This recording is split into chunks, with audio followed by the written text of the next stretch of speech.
welcome to Drum Talk. And this week, the topic for this Drum Talk is Gretsch drums, specifically my Gretsch drum kits. I have a couple Gretsch drum kits, and I will tell you about both of my Gretsch drum kits today. And it's based on a question I got at the end of my last Ask Earl Anything. But I decided not to make an Ask Earl Anything this week and to make a video on Gretsch drums and the history of Gretsch drums a little bit and my history of Gretsch drums. Because I've been playing Gretsch drums since 1979. Okay? Now, I'll give you my drum kit history for me, because I got my first drum kit in 1975. It was a blue Vistalite Ludwig kit. Why did I get a blue Vistalite Ludwig kit? I've talked about this on other videos. I saw Karen Carpenter and Cubby O'Brien and the Carpenters. They had Vistalite kits. I think I was about 13, 14 the year I saw them at the Garden State Arts Center. They had left an impression on me. So at 15 years old, when I finally got a drum kit, my grandmother bought me a drum kit. It was a Ludwig Vistalite kit. I went to a music store called Blue Note Music in Long Branch, New Jersey, and they had 4 drum kits. A blue Vistalite kit in the window, a Hollywood pink champagne sparkle Ludwig kit. They had a blue oyster pearl Gretsch kit, and they had a silver sparkle Gretsch kit. Now, the Gretsch kits, for some reason, I didn't want a Gretsch kit. One had a 22-inch bass drum, the other one had a 20. They were both 12, 13, 16, and 12, 13, 14 sizes. The other Ludwig kit in the store was 12, 13, 16, 22, okay, with a Superphonic snare. And of course, the blue Vistalite kit was 12, 13, 16 traditional sizes, 22-inch, 14 by 22-inch bass drum, and a 5 by 14 snare drum. And that's the kit I bought. And then I went away. Well, I played that drum kit all the way through high school, sophomore, junior, and senior year. I was in a band, and it was cool for being in a rock band. It was great. Problem was, when I got to college, not so cool anymore. Disco was kind of out. This is like the late 78, and disco was starting to go on the outs thing, and Vistalite drums was associated with disco. It was associated with rock music. It was associated with anything except for Bonham. You know, if you had an amber Vistalite, you were associated with Bonham. Okay, and I did not have an amber Vistalite. I had blue Vistalite. Okay, and I didn't buy the Vistalite kit because of Bonham. I bought the Vistalite kit because of Karen Carpenter and Cubby O'Brien. That's how unhip I was at 15. I was not hip. Now, by the time I was 15 and a half, 16, I started listening to Danny Seraphine in Chicago. So in 1979, that's my between freshman and sophomore year summer, I went to Professional Percussion Center in New York City. And when I went to Professional Percussion Center in New York City, it was no longer Frank Ippolito's store. It was now Jane Ippolito's store. Frank had passed on. Jane was running the store, and she didn't know what she wanted to do with the store. I had no idea that was going on at that point in time. Okay? So, I went in. This is the place I was told in college, you want to go to this place and look for drums. I went there looking for a Slingerland kit. I wanted a Slingerland kit like Danny Seraphine had. Now, not the Danny Seraphine in 1978-79 kit with the concert toms. I didn't want concert toms. I knew that. I wanted an 8x12, 9x13, 14x14, 16x16, and I wanted a 20-inch kick drum. I knew I wanted a 14x20 kick drum. That's the drums I wanted. This is pre-power toms. There were no power toms happening at that point. They were getting ready to pop. Power toms the next year would be the hottest thing since sliced bread, and everybody would have power toms. But in 1979, it was still 8x12, 9x13, 14x14, 16x16. Now,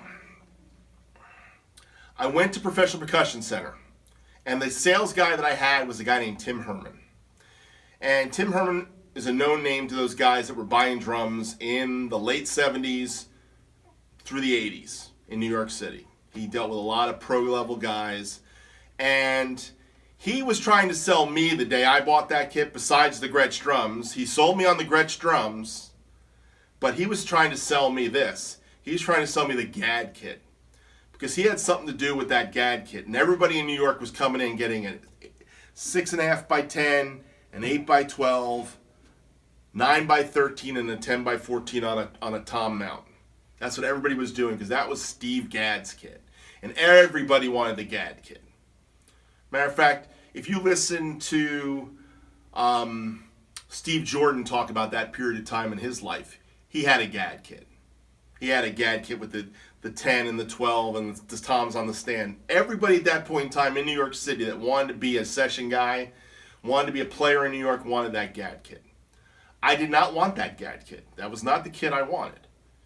I wanted 14 by 14, 16 by 16, because that's what Danny had. Danny had an 8 by 12 and a 14 by 14 and a 16 by 16. I saw that double floor tom thing. I kind of wanted it. I knew the 13. I knew Danny played a 13, 14, 16, or a 13, 16, 18 probably, with a bigger bass drum. So I knew the 12 and the 13. I wasn't hip to the 10. I would eventually get a 10, and that's what this tom right here is. This is a 10. But my original 1979 Gretsch kit, which, by the way, the 1979 Gretsch kit has the regular G logo, says Gretsch, and it says drum maker since 1883. Gretsch drums started in 1883. This is the 79 badge. Now this is the 10 tom from my little Gretsch maple kit, and I'll talk about that in a few minutes. All right, so let's go back a little bit and look at some history here. Gretsch drums of the 60s, you basically saw this, the round badge, the Gretsch round badge. This is I believe this is probably somewhere between 1965 and 1971 Gretsch lightning throw off, the original lightning throw off, the really bad one, the side one that's hard to kind of get to lock, okay? And it's a round badge. And this drum has been thrown down a flight of stairs, and I've given it some love. I actually have the bottom rim. This is a triple flange. This is a die cast. But the round badge Gretsch drums, 6-ply, were the big thing in the 60s into the 70s. Before that, in the 50s, they were the 3-ply broadcaster-style Gretsch drums. Now, I've never played the broadcaster-style Gretsch drums, but I did have a 6.5 by 14 Gretsch micro-sensitive snare drum at one point in time. And that's another story for another day. I actually had the micro-sensitive strainer, and I actually took that kit apart, that snare drum apart, I should say, took the black oyster pearl wrap off of it, and sold the shell for like $30 on eBay back in 1999 sometime, before we left New Jersey. I do remember that, and I've taken all the parts off of it, and I've got parts of that. Actually, parts of that drum is on that 10-inch tom I just showed you a minute ago. So anyhow, 1979, I'm in college. I want to buy a drum kit. It's between freshman and sophomore year. I go to Frank Ippolito's store, and I buy this Gretsch kit. It's almost 40 years old. 8 by 12, 9 by 13, 14 by 14, 16 by 16, and a 14 by 20-inch bass drum. Now, I didn't buy the matching snare drum, even though it looks like I have one. This is not the matching snare drum. This is actually a 1980s drop G snare drum.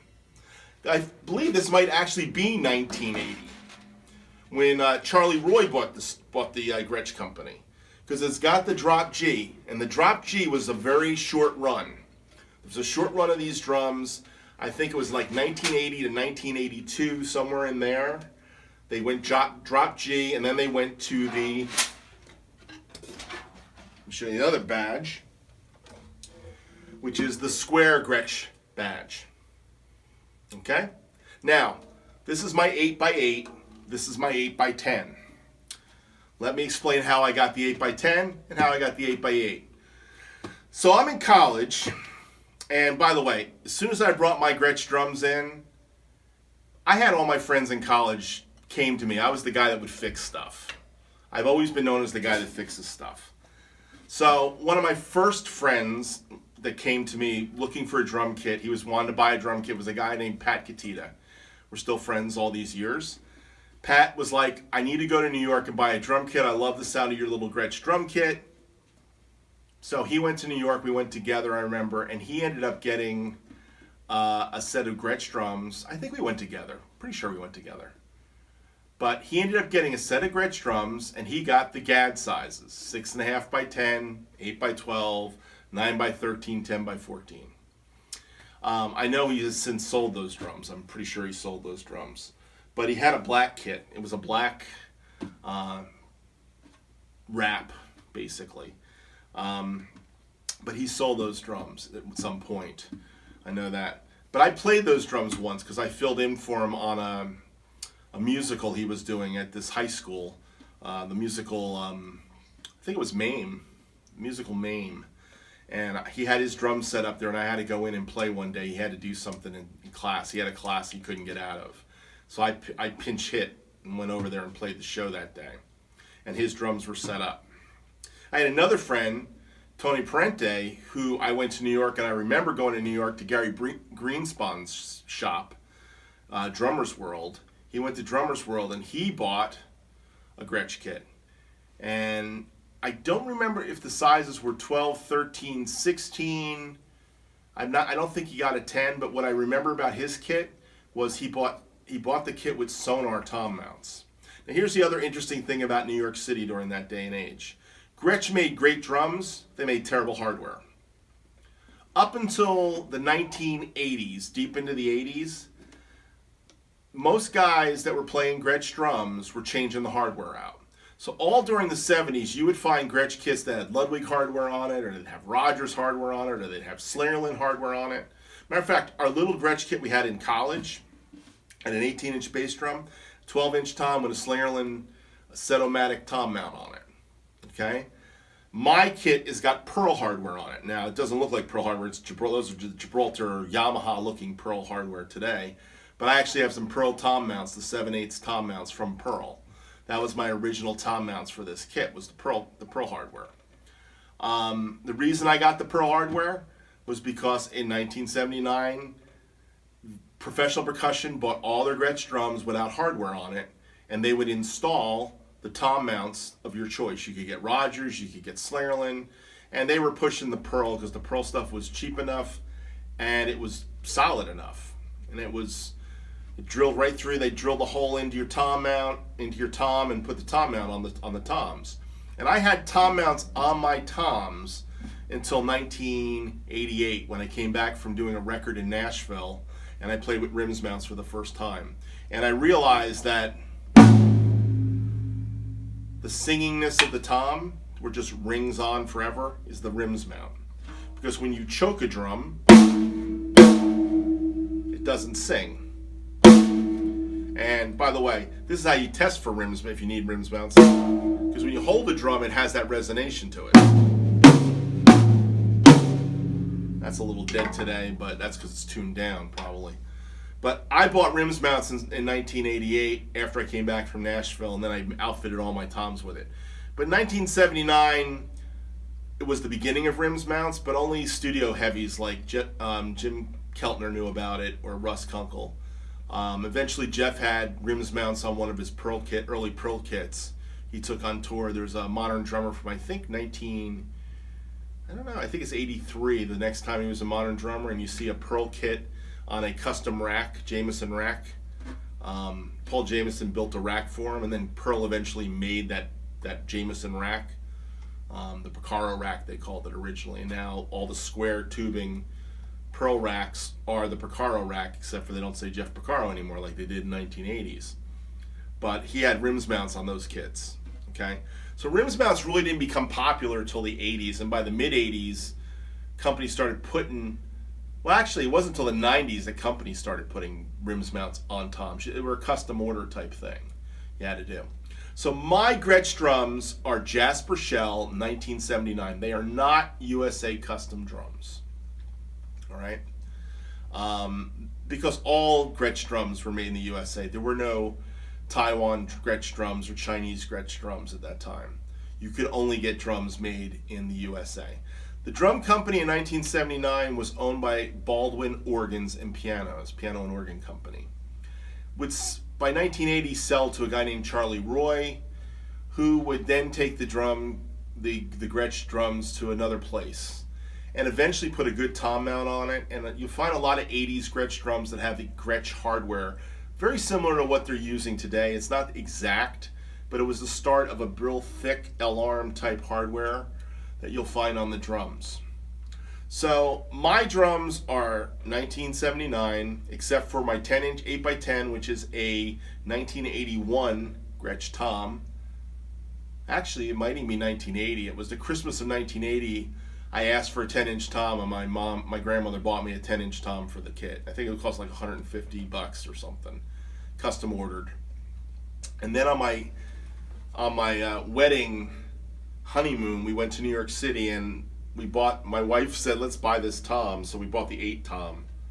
So I have an 8, 10, 12, 13, 14, 16. So I have 6 Gretsch toms to go with this kit. Now, my little maple kit's got an interesting history. First off, this maple kit was a kit that my friend Scott Hazen got. He traded a Paiste dark ride, 602 dark ride, with a guy that was taking drum lessons from him. And he was a guy that used to take lessons in front of me, a guy named Phil Haberman. And Phil traded this little Gretsch kit with the 14x18 bass drum, and I think it was the 14x18 bass drum and a 6.5x10 and an 8x12 concert tom and a couple Slingerland toms to Scott. Now, this 6.5x10 tom, when I got it, was a concert tom. But by the time I got down here to Florida, I had drilled the holes and put these lugs on it. And these lugs are from a snare drum I had, a Gretsch snare drum. And I put this tom together, put 2 heads on it, and I went to Resurrection Drums in Hollandale Beach, Florida, and they cut the bearing edges on this. So I have cut bearing edges on the bottom and the top that were done at Resurrection Drums on my 6.5x10. The 8x12 on the kit is actually a round badge 8x12 tom that I gave to Scott Hazen when I was in college. When I was in college, there was 2 toms in the percussion room that a guy was selling, and I think he sold it to me. He sold me a tom. It was a 8x12 tom with this ugly blue pearl on it, and then he sold me it was ugly because it was actually it might have been the flame. I can't remember which. Doesn't really matter, because as soon as Scott got it, he took the wrap off the thing and turned it into the maple tom it is today. There was also a bass drum. It was a 14x20 bass drum, which I still have the rims to, the hoops. And it had the white swirl on it. And I eventually threw that shell away, there are things I've done in my life that I just kick myself for, okay? But that drum, that 8x12, was a drum I gave to Scott I was in college, so it was probably like 1980. And Scott took the wrap off it, and he used that tom for years with anything he had. And then he got that little Gretsch bass drum. And the other floor tom on the kit was something I bought off of eBay, which is actually a Catalina maple 14x14 floor tom. And I bought pearl die-cast rims, just like I bought for this 10. The funny thing about this 10-inch tom, which is about 1978 or 79, it was right around the Charlie.